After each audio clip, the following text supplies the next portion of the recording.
أعزائنا متتبعي قناة دوبامين، أهلا وسهلا بكم في حلقة جديدة من برنامج أعلم الأبراج. نرحب كالعادة بضيفنا الدكتور الخبير الأخصائي سليمان السمرائي. أهلا وسهلا بك دكتور. أهلا وسهلا بك وبجميع المشاهدين، وخاصة مواليد برج السرطان وكل من يهتم بأمر هذا البرج المائي المميز. كالعادة دكتور، نبدأ مع الأسرار والتوقعات لرجل السرطان. تفضل. لا تجزع إذا أعسرت يوما، فقد أيسرت في دهر طويل،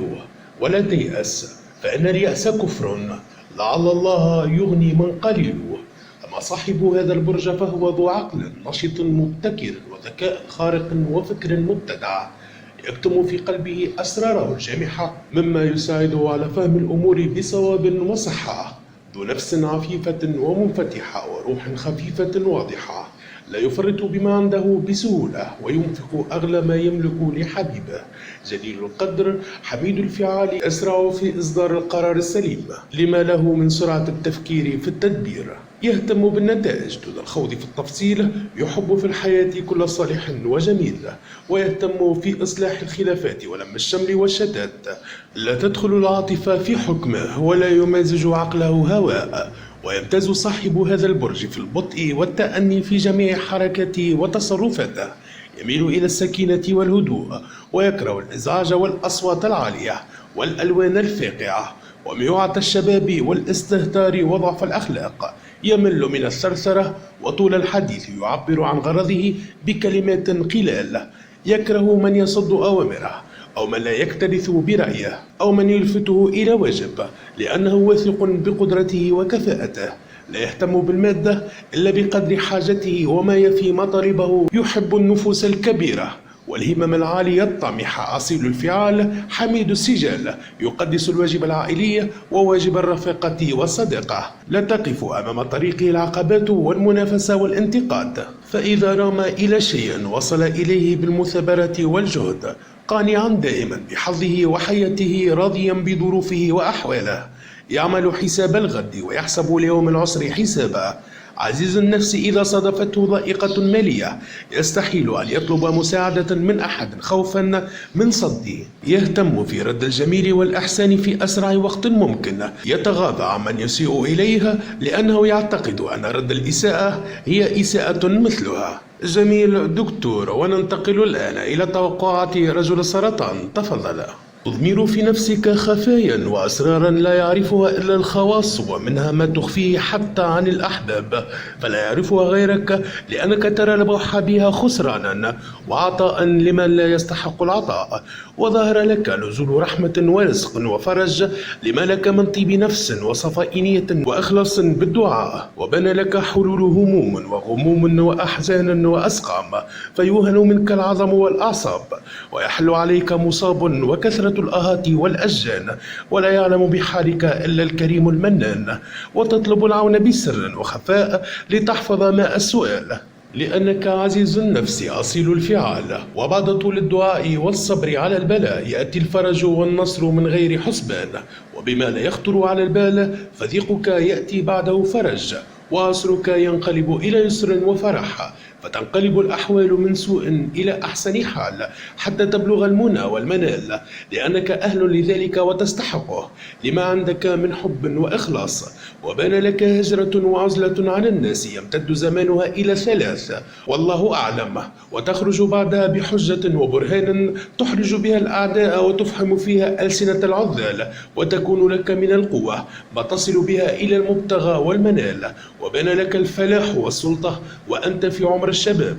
وبين أنك صاحب عطاء وكرم وحنان وعطف، ولا تبخل من تعرفه ومن لا تعرفه، لأنك طيب الفعال أصيل السجال، ذو نظرة بعيدة ونفس عزيزة، تحسب حساب الغد وكأنك تعيش للأبد، وظهر أنك بار وفي رحيم للوالدين، ويفتح لك من هذا العمل الطيب الخير والفرج والأرزاق، لأن رضاهم من رضا الله، والله يدفع بهم عنك البلاء والشقاء، وبان لك أنك محبوب لأناس عزيز في قلوبهم، يمدحونك في الوجه ويثنون عليك في الظهر، وبان لك أنك تتمنى الموت لنفسك في يوم من الزمان، وأنك لم تكن في ذاك المكان، لما ترى من أناس لئام يرمونك بسوء الكلام الأحلام تنبت في قلبك كالسهام، وذلك في أمر ليس لك فيها حيلة وقيام. وأبشر بعدها بزوال الخجل والحياء، وتكشف الظلمة ويبين الضياء، وتكون أنت صاحب الحق وفيك السناء والبهاء. وبان لك عاقبة من أحسن العواقب، وخاتمة من أفضل الخواتم، مغمورة بالرزق والأمان وأزكى الأطايب، في يسر وقليل من كد الجوارح. وفي بيت الفراش ظهر لك امرأة عزيزة النفس كريمة الأصل، حنونة القلب، صبورة على البلاء، شديدة الحياء، ولكن ترى منها طول العناد في بعض الفعال، فكمال الصفات في الخلق محال. وتنال ولدا يشبهك بالخصال في خلقه وخلقه، وكل الفعال، فما بعد الدعاء إلا العطاء، وبعد البلاء تنال الرخاء، والحمد لله رب العالمين. جميل جدا دكتور. وننتقل الآن إلى المرأة السرطان، الأسرار والصفات. تفضل اقنعي، ففي بعض القناعة راحة، واليأس مما فات فهو المطلب، وعملي طاعته تنالين منه الرضا، إن المطيع لربه المقرب. وأما صاحبة هذا البرج فهي عزيزة النفس، طيبة القلب، محبوبة عند الناس، صريحة في كل الأمور، لا تجعل سرا في صدر لها مكتوب، وقلبها دوما على لسانها، وتتحدث بكل ما يخطر ببالها، وذلك لبراءة روحها وطيب نفسها، كثيرة الفكر، غزيرة الدمعة، تعمل ما يجذب انتباه الآخرين، تحاول أن تكون الأصح والأقوى في كل الميادين، لا قلب ذو مشاعر وعاطفة وحنان، تحب الورد والريحان، وكل جميل ذو رونق فتان. والمرأة المولودة في برج السرطان تبدي رأيها بصراحة دون مجاملة وخداع، لا تبخل بما تحمل من علوم وأفكار على من تشاركه العمل والحديث، تعتني بمظهرها الخارجي، شديدة الحساسية، تتأثر كثيرا بالانتقاد واللوم، وهي تحمل جانبا كبيرا من الذكاء والفطنة والصبر على العمل ومواجهة الصعاب وحوادث الزمان، وتمتاز بتقييمها وتقديرها للوقت، وحرصها على أن لا يتبدد دون أن تعمل فيه شيئا، فهي تنظم وقتها تنظيما متقنا،